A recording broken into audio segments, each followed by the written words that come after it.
doing a series of road trips with our mid-engine cars, my Lotus Elise and Paul's Corvette C8. The opposite ends of the spectrum for mid-engine cars, but the core concept is quite similar.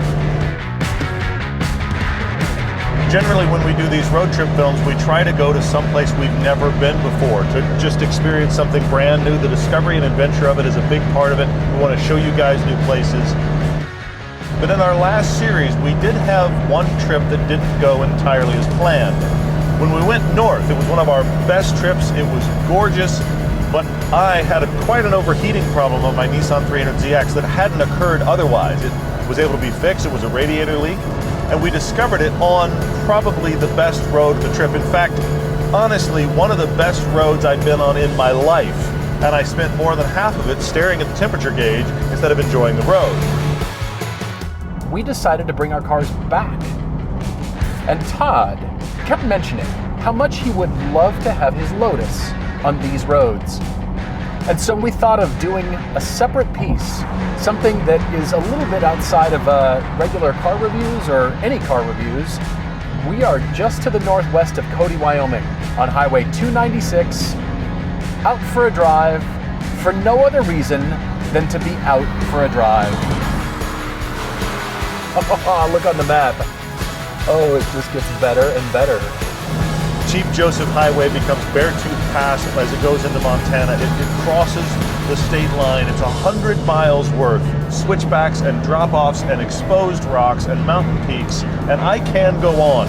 It's actually better than I remembered. And I remembered it being great. This is why we're back.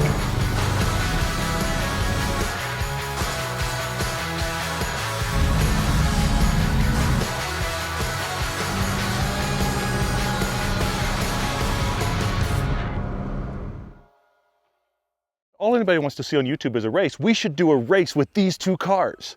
Well, we realized with these two cars, they're similar architecture. They're both Targas. Yes. The tops come off. They have Targa tops. We're going to race how fast we can get the tops off the cars. But hang on, they go in the cars a little weird.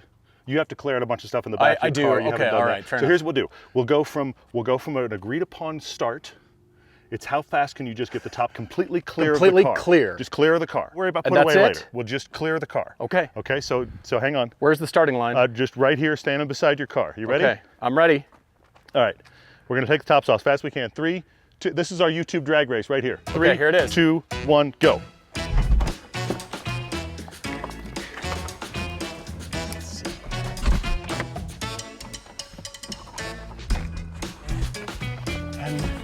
And come on. Whoa. Got it. Oh. Well, but you got to get out of the car. I'm clear. Help. Do you need, are you stuck? Do you need help now?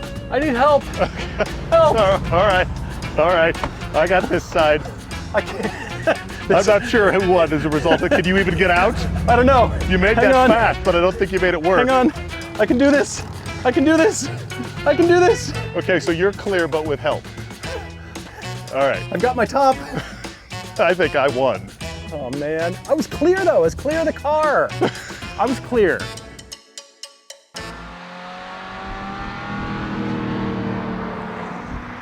The Elise has nothing on the C8. The Elise top can come off, so can the Corvette's top, and you can see more.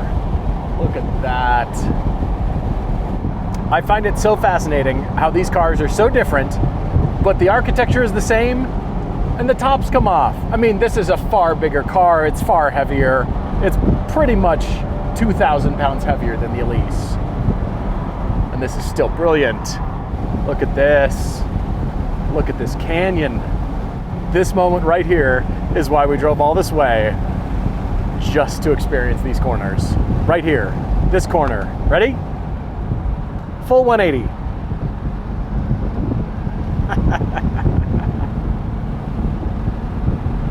It matters the car, it does. And you know, I was worried that the C8 was gonna be a little bit too big for this road, but it's not. But I guarantee you, Todd is cackling. What is this day?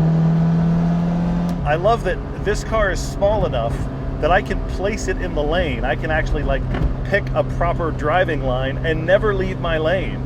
We drove this road before, and I started to think maybe I oversold it. Maybe it wasn't as good as I remembered. Maybe it was just nostalgia for when the car ran well, and no, it's every bit as good as I remembered it to be. Leading, following, I don't care. It's just great. It's the kind of scenery where you want to go slow, but it's the kind of road where you must go fast. This is very therapeutic right now. I'm barely moving. This is why we love doing this. But if you get on a road like this in a really good sports car, you will have a definitive experience. I can cruise, I can fly, I can shift at the last minute, I can downshift, I can actually shift for myself with an actual manual transmission. That's something I like too. Do I wish I had a manual transmission? Well, sure. Always. But this is pretty cool too. Uh-huh. This is the reason you own sports cars. Is a road like this. This is the reason you buy a car that is wonderful to drive. Because there's plenty of RVs out here. There's actually trucks doing work today on this road, guys hauling things. This road would be great in a camper. And I'm in this. Yes, please.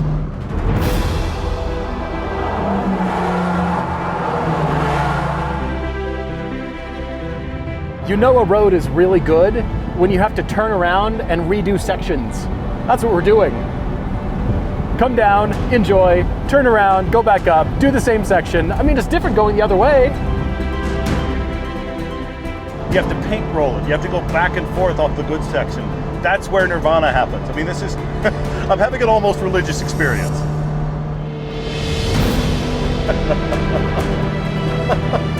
Oh man.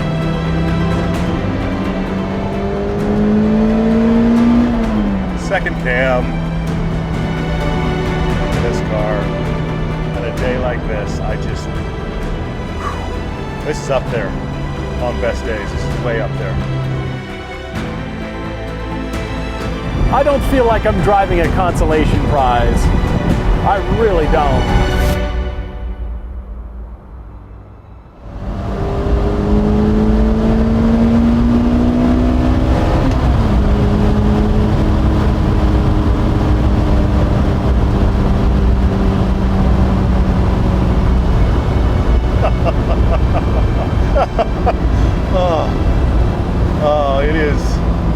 This is surreal.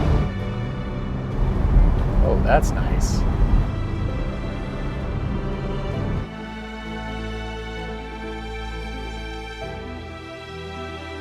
I can't overstate how this is near nothing. I mean, Cody is not a city that really is a destination for anything other than you want to see an old west town, some good museums, and then you maybe want to go into the backside of Yellowstone. But this is not the part of Yellowstone most people visit. Most people come in from the western edge.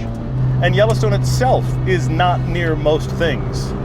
When I tell people it's better than Yellowstone, they don't believe me, mainly because they don't associate cars and roads with the thing that they're looking for. I'm wondering how many of you watching would take a full day's drive to drive on a great road. I actually suspect there's a decent number of you that would do that. Look at this corner. Look at this corner still going. I gotta shut up and enjoy myself. Why am I talking?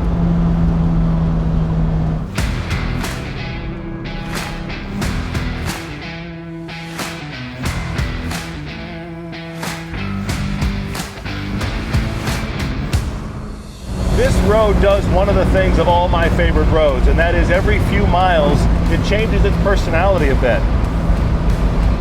When you start closest to Cody, it's like a desert red rock outcrop. Then you get through some switchbacks, some really abrupt cliffs. You're working your way down the side of a mountain with hairpins that are, in some cases, more than 180 degrees.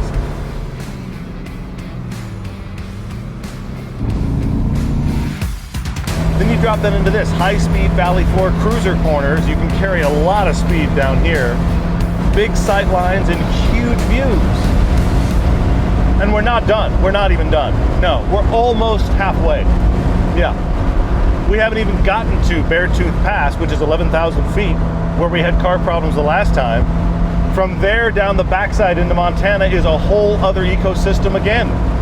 You know, for some reason, I'm just getting the feeling this trip will not be our last to this road. It's just too good. It's too beautiful. It's too rewarding. There's enough good stuff on this road alone that we could shoot Everyday Driver for a year before we'd start going, yeah, we already shot that corner. I don't even know what to say. It's a very euphoric experience. I don't know another way to describe it to you. It does feel borderline religious. This place has become my church. Oh, I do want to live close to this road. Nothing in my life means I can. So one of the only hard parts of being back in the middle of nowhere on a great road is how do you get lunch? So we try to carry it with us. And last night, Chance and I were in the deli and we found these amazing sandwiches and they looked awesome. We're like, these would be perfect, except they need to be heated up. We don't have a microwave, but we do have mid-engine cars. And the back of the Lotus gets so hot that honestly, whatever bag you pull out of here is too hot to the touch. So we put these in here this morning.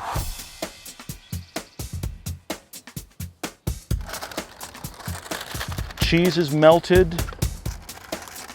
Look at that. I don't know, man.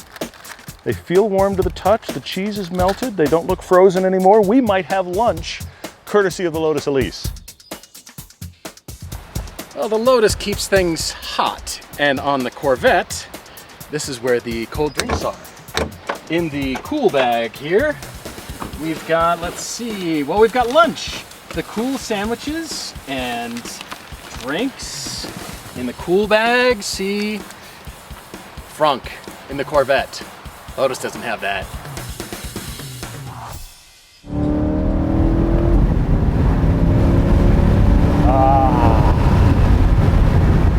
V8 noises. This is such a great car.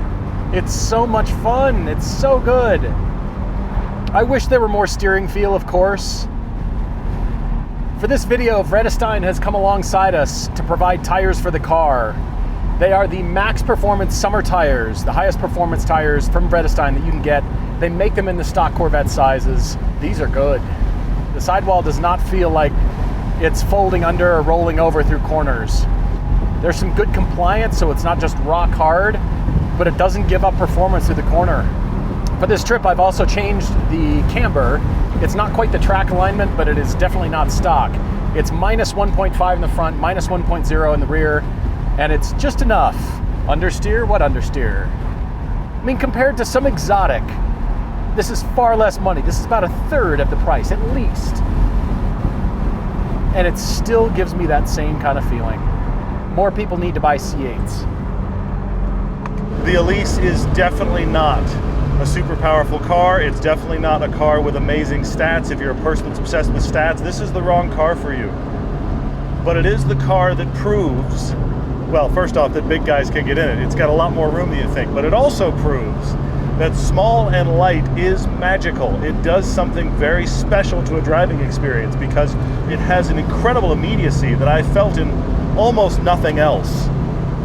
The change of direction feels like you're standing on both sides of one of those balance boards. It feels like that. There isn't any delay as the weight has to shift around the car or everything has to suddenly go the other direction. It's just dancing, balanced, ready to go the other direction immediately. When a road is even better than you remember, that's a good thing. That's why we like coming here. You would have never have guessed the very northwest corner of Wyoming, headed to Montana, is where the driver's roads are at. Beartooth Ravine, interpretive site. Oh, that's right. Last year, this bridge was being built. Look at this. It's perfect. Brand new asphalt. We like this. Now we got waterfalls. I mean, come on now. I think it is my all-time favorite road. I think of everywhere I've been, this is the road I just want to keep coming back to. And we have a lot of really good roads in the US, but this one benefits also from being near nothing which makes it a destination road, which is strange to think about going somewhere just to drive a road, but that is absolutely the case here. But you got to take a couple days. That's the downside. You got to take a day to get here.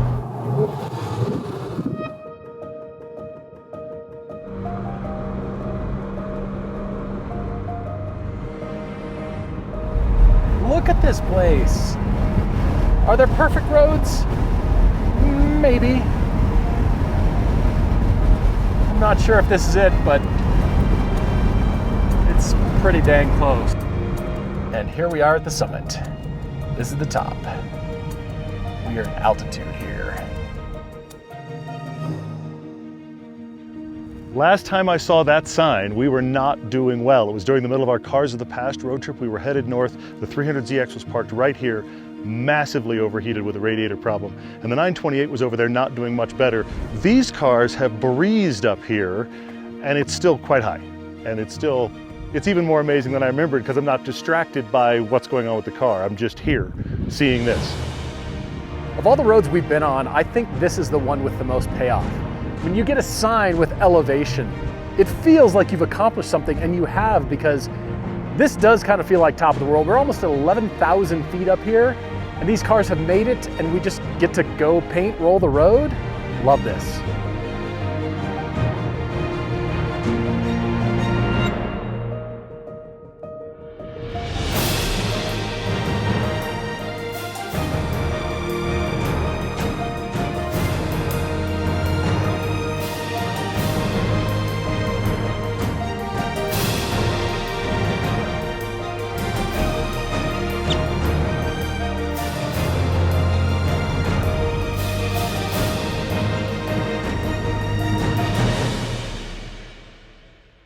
We've reached actually the peak of this road, so we're going to turn around. We're almost at the Montana border is where we are, so we're going to turn around and head back down. You can drop down to the Montana border, but the weather is turning, which is why I've got the top on.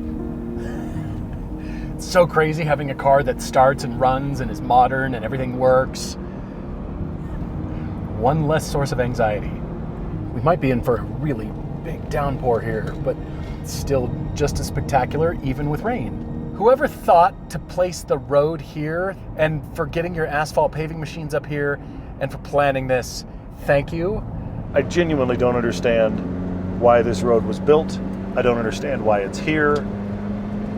I can't imagine how much money is spent to keep it here and to keep it cleared. None of that makes sense to me, and I am ecstatic that the money is spent and that the road exists. I can't even believe it.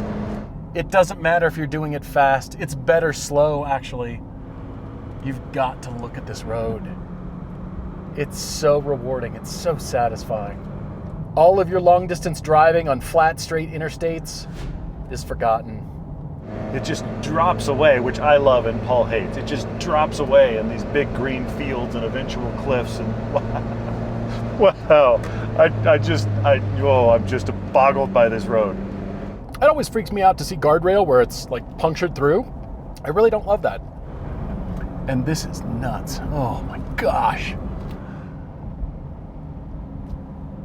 That's worth it. Some people have therapy animals or therapy hobbies. I have a therapy road. I just want to come here regularly and reset myself. And I get to drive, because of this show, we get to drive a lot of great cars on great roads. Honestly, this is top 2 or 3 car experiences I've ever had. My Lotus Elise on this combination of Chief Joseph Highway and Beartooth Highway. I am in utter love with this road. I am completely captivated. I can keep pontificating, but it doesn't matter because it's just great. A little bit of sprinkle. Don't care. Perfectly happy. I think Todd's right. I think this is probably my favorite road ever, too. This doesn't look like Wyoming. When I think Wyoming, this is not what I think of. Well, it's starting to rain for real now, so I think the fast part of this day is done, and it's still gorgeous. We watched the rain clouds rolling in, just sheets of rain of various colors rolling in, and we knew we were going to get nailed, and it's just now beginning. It's going to get a lot worse. And I don't care. Get in your sports car and go find the nearest road. Go find the furthest road. Drive it there and enjoy. Come get on this road. It's so good. Just bring snacks, bring rain gear, bring good tires, bring your sports car, bring yourself.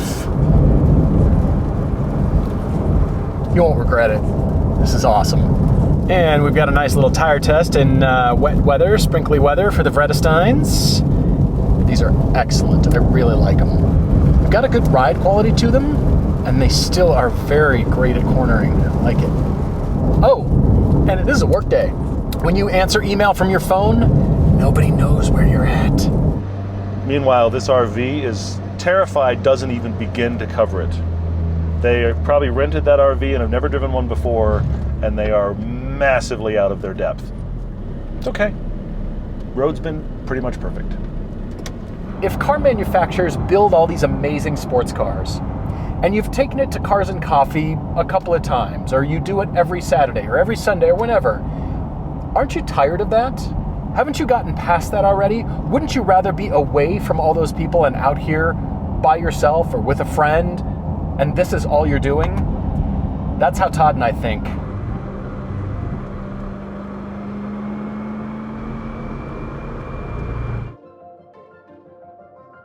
Oh, look at this. Where else but here do you get to see actual cowboys? Yeah, that's cool.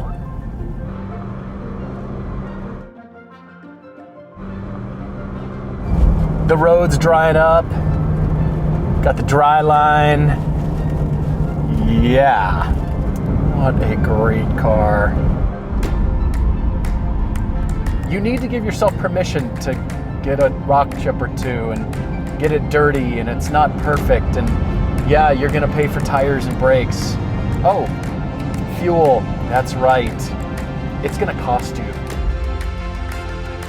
When the cars are coated in cow manure, I mean, the side of Todd's Lotus is nasty. It's just down the side. We've driven through rocks and manure and rain, and now the sun's back out and it's hot as ever, and we're hungry and tired. You know you've had a good drive day. This has been like an entire vacation provided by a one-day drive on the best road I've ever been on. I want to come back regularly. I don't know how I do that. It's a full day's drive from where I live, but I got to make that happen. I am wowed by this experience. And I've done it before. It's not even my first time doing it, and I'm every bit as wowed this time as well. Where was the sun like this all day? I just want to go driving some more. Like, I'm ready for speed. Bring the speed. Now we're done.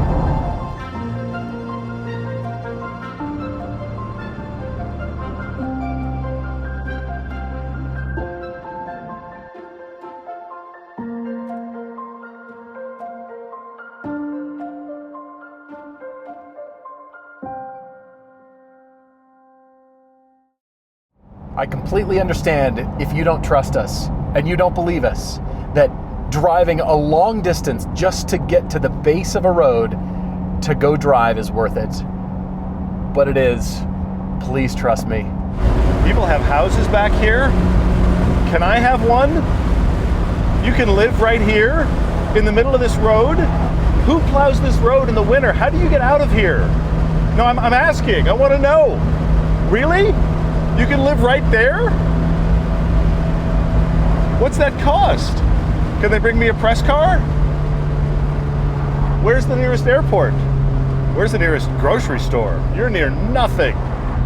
Still want to live here. Still think it'd be great.